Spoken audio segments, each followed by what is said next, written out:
Good morning बच्चों। हम class 6 में साइंस पढ़ रहे हैं और 2 लेसन पढ़ चुके हैं। तीसरा लेसन भी हमारा स्टार्ट हो गया है। लेसन क्या है? तंतु से वस्त्र तक। तंतु से वस्त्र कैसे बनाते हैं वो हम पढ़ रहे हैं। तो कल हमने क्या पढ़ा था कि वस्त्र बनाने की जो एक सरल युक्ति है जो जिससे वस्त्र बनाए जाते हैं उसे हम क्या कहते हैं? तकुआ कहते हैं। क्या कहते हैं उसको? कि कताई कैसे की जाती है ना। तो क्या है, रेशों से वस्त्र बनाने की जो प्रक्रिया है, रेशों से वस्त्र बनाने की जो प्रक्रिया है वो क्या कहलाती है ना? कताई कहलाती है ना। मतलब जो रेशे रहते हैं उससे वस्त्र बनाने की जो प्रक्रिया है वो कताई कहलाती है। तो कैसे, मतलब रेशों से वस्त्र बनाते हैं, रेशे कैसे प्राप्त करते हैं वो बताया था। फिर उस रेशों से वस्त्र कैसे बनाते हैं, तो एक सरल युक्ति जो हाथों से बनाई जाती है उसे हम क्या कहते हैं? कताई कहते हैं। उसके बाद हमने पढ़ा था कि कताई के लिए एक और सरल युक्ति है जिसे हाथों के द्वारा किया जाता है। तो उस हस्त में क्या किया जाता है? तकुआ है ना, तकुआ का उपयोग किया जाता है। फिर इसके अलावा मैंने ये भी बताया था कि एक और यंत्र है जो हाथ से चलाया जाता था, चरखा ना। चरखे का भी बताया कि जो अपने यहाँ महात्मा गांधी जी थे वो क्या करते थे? वस्त्र बनाने के लिए क्या करते थे? चरखे का उपयोग करते थे। खादी के कपड़े वो स्वयं पहनते थे और अपने हाथ से ही बनाते थे। उनने क्या किया था? ब्रिटिश से आने वाले जो विदेशी कपड़े हैं उसका बहिष्कार किया था और अपने ही देश में अपने ही हाथ से वो चरखे पर खादी के कपड़े बनाते थे। तो उनने मतलब भारत की देशवासियों, अपने देशवासियों को भी बोला था कि आप अपने हाथ से कपड़ा बना के, और मतलब अपने ही देश के जो धागे हैं, जो अपने देश में कपास है उससे खादी के कपड़े बना के आप उसका उपयोग कीजिए। यहाँ तक कल हमने देख लिया था ना। इसके बाद हमने क्या है कि उसके बाद हमको क्या देखना है? तागे से वस्त्र। क्या है? तागे से वस्त्र। अब तागे से वस्त्र बनाने की 2 विधियाँ। तागे से वस्त्र बनाने की 2 विधियाँ हैं। पहला है बुनाई और दूसरा है बंधाई। पहला क्या है? बुनाई और दूसरा क्या है? बंधाई। बुनाई क्या है?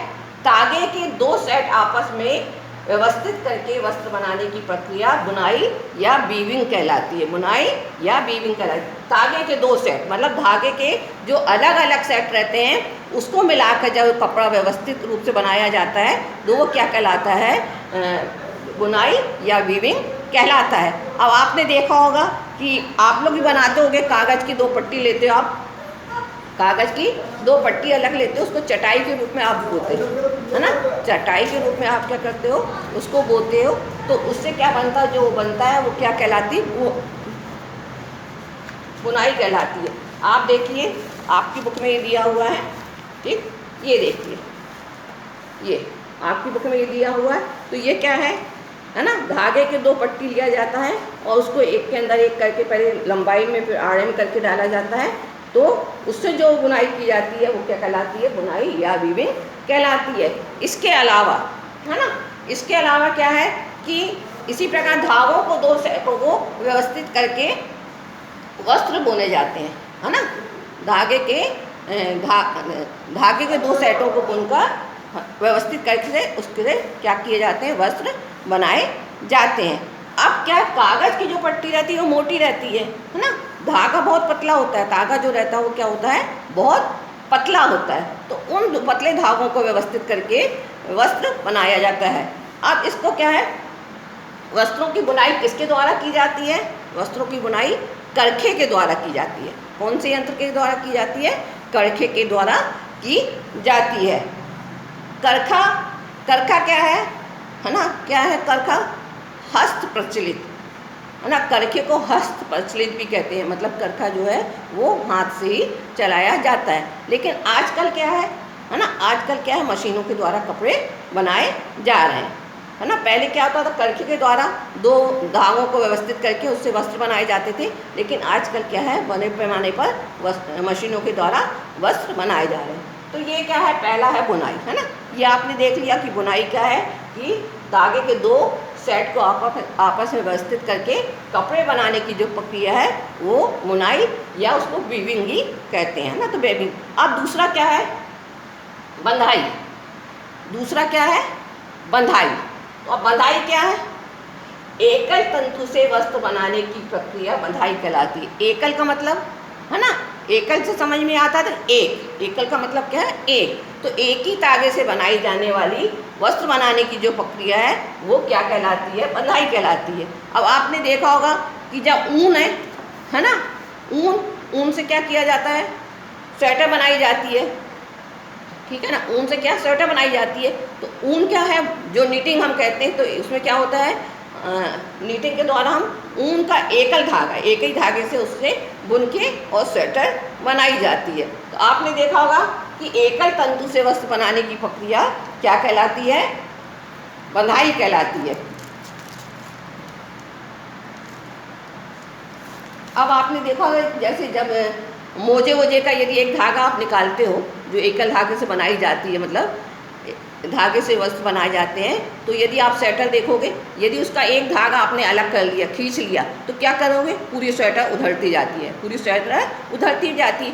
उसी प्रकार यदि आप एक मोजे का एक धागा खींचोगे, ठीक है ना, मोजे का यदि एक धागा खींचोगे तो उसके मोजे के पूरे जितने धागे हैं यदि खींचते जाओगे तो वो क्या होते हैं, उधड़ते जाते हैं। तो एकल धागे से जो बुनाई होती है वो बुनाई कहलाती है। और किसी भी धागे को यदि खींचा जाए, एकल धागा लगातार खिंचता चला जाता है, एकल धागा क्या है, लगातार खिंचता चला जाता है। उसके अलावा आपने देखा होगा कि मतलब ऊन से और भी कई वस्तुएं बनाई जाती हैं, है ना, ऊन से और कई वस्तुएं बनाई जाती है। ऊन से जो बनाई जाती है वो हाथ के द्वारा भी बनाई जाती है और मशीनों के द्वारा भी बनाई जाती है। तो क्या है, बंधाई, एकल तंतु से वस्त्र बनाने की प्रक्रिया को बंधाई कहते हैं, है ना। एक उदाहरण मतलब दिया है मैंने कि ऊन का ना, ऊन की बुनाई। तो ऊन क्या है, स्वेटर जो बनाई जाती है वो एकल धागे से बनाई जाती है। अब क्या है, वस्त्र सामग्री का इतिहास, है ना, वस्त्र सामग्री का इतिहास क्या है।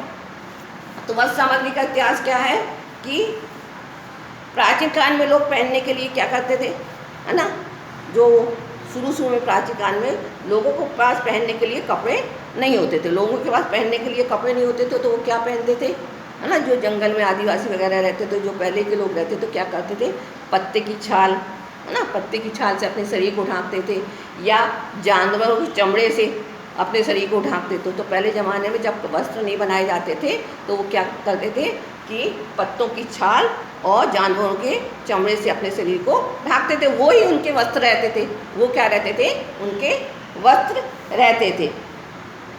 अब धीरे धीरे क्या हुआ कि धीरे धीरे कृषि समुदाय का बसना आरंभ हो गया, कृषि समुदाय का बसना आरंभ हो गया। अब कृषि समुदाय का जब बसना आरंभ हो गया तो उनने क्या किया, पतली पतली टहनियाँ, है ना, जो पेड़ की में पतली पतली टहनियाँ रहती थी, उसकी टहनियों से ही उनने क्या करा, पतली पतली टहनियों से और घास को बुनकर, है ना, घास को बुनकर चटाइयाँ और डालियाँ बनाना शुरू किया ना। चटाई किससे बनाते थे पहले वो, कि जो पतली पतली पेड़ों की टहनियाँ रहती थी और घास को मिला के वो क्या करते थे, चटाई बनाते थे। इसके अलावा टोकरी बनाना, है ना, टोकरी बनाना उसने आरंभ किया। जब कृषि समुदाय का प्रारंभ हुआ तो उन्होंने क्या किया कि बांस से और पेड़ों की टहनियों से टोकरी और चटाई बनाना आरंभ किया। उसके बाद धीरे धीरे क्या हुआ, जब कृषि और बढ़ती गई, है ना, कृषि और बढ़ती गई तो क्या हुआ कि जंतुओं की ऊन, है ना, जंतुओं से, जो मैंने आपको बताया ना, जंतुओं से, भेड़ वगैरह से ऊन बना, उससे वस्त्र बने, फिर रेशम कीट से रेशम बना। इस प्रकार धीरे धीरे क्या हुआ, ये वस्त्रों का बनना आगे बढ़ता गया। उसके बाद बहुत वस्त्र तैयार किए गए। अच्छा, फ्लैक्स, जो मैंने बोला फ्लैक्स भी एक पादप है, जो मैंने बताया पटसन, है ना, वो भी एक पादप है। तो उससे भी क्या हुआ, कल मैंने उसके उपयोग बताया आपको कि उससे क्या बनाई जाती थी, है ना, चटाइयाँ, बैग और बोरे, रस्सी आदि चीज़ों से बनाई जाने लगी। इस प्रकार धीरे धीरे क्या हुआ कि वस्त्र बनाने के लिए रुई और फ्लैक्स का उपयोग किया जाने लगा। अब पहले के ज़माने में क्या होता था, सिलाई करना नहीं आता था। पहले के ज़माने में क्या होता था, सिलाई करना नहीं आता था, तो वो क्या करते थे, हाथ से ही काम करते थे ना। धीरे धीरे जैसे आगे आधुनिक होता गया तो क्या हुआ, वहाँ पे हाथ की जगह मशीनों के द्वारा काम किया जाने लगा। इस प्रकार हमने देखा कि वस्त्र सामग्री का इतिहास कैसे बढ़ने लगा, है ना। अब लोगों को सिलाई करना नहीं आता था पहले, तो क्या करते थे, ऐसे ही पहनते थे ना। मैंने बताया ना प्राचीन काल में लोग कैसे पहनते थे, ऐसी शाल, मतलब पत्ते ढांक लेते थे, चमड़े ढांक लेते थे, सिलाई करनी नहीं आता था। धीरे धीरे सुई का आविष्कार हुआ, है ना। फिर धागे का आविष्कार हुआ, है ना। धागे हमने देखा कैसे बना, कि वो सुई और धागे के द्वारा लोग हाथ से काम करने लगे, हाथ से सिलाई करने लगे। उसके बाद क्या हुआ, धीरे धीरे आधुनिक मशीनें बनने लगी, तो ये जो ये काम है अधिकता से बढ़ता गया और मशीनों के द्वारा काम होने लगा। इस प्रकार हमने देखा कि जब ये मशीनों के द्वारा साड़ियाँ बनाई गई और पोशाक जो हम पहनते वो बनाई गई, लुंगी बनाई गई, आदि कपड़े इनसे बनाए जाने लगे। अब जिस प्रकार हमें मतलब प्रत्येक देश में खाने की अधिकता मिलती है, मतलब विभिन्न प्रकार के भोजन की अधिकता रहती है, उसी प्रकार वस्त्रों की भी विभिन्नता होने लगी और अलग अलग प्रकार के वस्त्र बनने लगे। तो बच्चों, यहाँ पे हमारा लेसन आज ख़त्म होता है। इस लेसन में हमने क्या क्या पढ़ा है, ये हम फिर से एक बार रिवाइज करते हैं। तो हमने इस लेसन में क्या क्या पढ़ा है ना। इस लेसन में हमने पढ़ा पहला कि वस्त्र तंतुओं से बनते। वस्त्र किससे बनते हैं, तंतुओं से बनते हैं। वस्त्र तंतुओं से बनते, ये हमने देखा पहले। उसके बाद फिर हमने देखा कि धागे की, है ना, धागे की अतली पतली लड़ियों को मिला के धागा बनाया जाता है। उसके बाद हमने देखा कि धागा किसे कहते हैं वो देखा। फिर हमें किससे प्राप्त होता है ना। एक प्राकृतिक रहता है, दूसरा पादप से प्राप्त होता है ना। प्राकृतिक से प्राप्त होने वाले जैसे भेड़, ऊन, रेशम के कीड़े से रेशम बनाया जाता है। भेड़ों से क्या बनाया जाता है, ऊन बनाई जाती है। ये क्या है, प्राकृतिक, मतलब ये सब कहलाते हैं। उसके बाद दो भागों में बांटा गया है ना। एक जंतुओं से प्राप्त वाले जंतव और दूसरे पादप से प्राप्त होने वाले पादप। जंतुओं से प्राप्त होने वाले जो ऊन है ना, भेड़ों से प्राप्त होती है। रेशम है, रेशम कीट से प्राप्त होती है। ये किससे, जंतुओं से प्राप्त होती है। फिर दूसरा क्या, पादप से हमने देखा कि पादप से प्राप्त होने वाले से किस प्रकार से वस्त्र बनाए जाते हैं। तो पादप से हमने बताया कपास ना, कपास, रुई। तो रुई से किस प्रकार वस्त्र बनाया जाता है, रुई क्या है, रुई की खेती की जाती है, कपास की खेती की जाती है। और ऐसी मतलब जहाँ खेती वहाँ की जाती है जहाँ उन्हें काली मिट्टी और उष्ण जलवायु मिलती है, वहाँ पे उनकी खेती की जाती है। फिर वो खेती कपास के बाद कपास के फूल लगते हैं, उसके बाद उसके फल लगते हैं। फल जब फूटते हैं तो उसमें से जो कपास निकलती है, उस कपास के द्वारा पतली पतली लड़ियाँ बनाई जाती हैं और फिर उस लड़ियों से वस्त्र बनाए जाते हैं। फिर हमने ये देखा कि रेशम के कीड़े से कैसा बनाया जाता है ना, कीड़े से, रेशम के कीड़े से कैसे वस्त्र बनाए जाते हैं, क्या ना। और फिर हमने क्या देखा, कताई कैसे करते हैं, है ना, कताई कैसे की जाती है। एक हमने बताया तकुआ, है ना। फिर हमने बताया चरखा। उसके बाद हमने बताया कि चरखे के द्वारा होती है। फिर हमने देखा कि धागे से वस्त्र बनाने की दो प्रमुख विधियाँ हैं। कौन कौन सी दो प्रमुख विधियाँ। फिर हमने देखा बुनाई, है ना। बुनाई में क्या किया जाता है, धागों के दो सेट को, है ना, धागे के दो सेट को आपस में व्यवस्थित करके वस्त्र बनाए जाते हैं। तो वो क्या, बुनाई और वीविंग कहलाती है। फिर उसके बाद हमने देखा बंधाई। बंधाई क्या है, धागे के एकल वस्त्र के द्वारा, मतलब एकल मतलब सिंगल धागे के द्वारा ही जो रहता है उससे जो वस्त्र बनाए जाते हैं वो क्या कहलाते हैं, बंधाई कहलाते हैं, है ना। जैसे उदाहरण मैंने बताया ऊन, है ना, नीटिंग के द्वारा क्या होता है, स्वेटर वगैरह बनाई जाती है। फिर एकल धागा है, मैंने कैसे, एकल धागों की यदि एक धागे को खींचा जाए तो वो खिंचता ही चला जाता है। एकल धागे में क्या है, यदि एक धागे को खींचा जाए तो वो खिंचता ही चला जाता है। जैसे यदि आपने ऊन को, एक धागा आपका यदि कहीं से टूट गया या आपने उधेड़ने की कोशिश की, यदि एक धागा आपने खोला तो उसके बाद पूरी स्वेटर वैसे खुलती जाती है। उसी प्रकार मोजे का यदि एक धागा निकल गया तो वो धागा खिंचते ही चला जाएगा, पूरा मोजा आपका उधड़ जाएगा। फिर हमने देखा कि वस्त्र सामग्री का क्या इतिहास है ना, कि पहले के लोग क्या करते थे कि जो रहते थे उस समय वस्त्र नहीं रहते थे, तो वो क्या करते थे पेड़ों के जो पत्ते रहते थे उससे अपने शरीर को ढांकते थे। उसके बाद या तो चमड़े से ढांकते थे ना। तो धीरे धीरे जैसे कृषि बढ़ने लगी तो लोगों ने क्या करा, पेड़ों की टहनियों वगैरह से जो रहते हैं उससे पतले पतले वो करके और चटाई वगैरह टोकनी वगैरह बनाने लगी।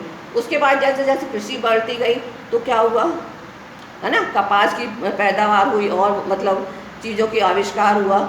और पहले लोग क्या करते थे, ऐसी पहन, जब उनको सिलाई नहीं आती थी वैसे ही पहन लेते थे, है ना। उसके बाद धीरे धीरे सुई का आविष्कार हुआ और धागे का आविष्कार हुआ। तो सुई धागे से वो क्या करते थे, हाथ से ही वस्त्र बनाकर पहनने लगे, सिल के पहनने लगे। धीरे धीरे जैसे जैसे आधुनिक युग आता गया तो मशीनों के द्वारा वस्त्र बनाए जाने लगे। अब जिस प्रकार भोजन की विविधता रहती है उसी प्रकार वस्त्रों की भी विविधता रहती है, अलग अलग प्रकार के वस्त्र रहते हैं। तो बच्चों ये लेसन आज हमारे यहाँ पे समाप्त हो गया है, ठीक है ना। इतना आपको समझ में आ गया होगा। इसके आगे के एक्सरसाइज के क्वेश्चन आंसर मैं आपको फिर करवाऊँगी।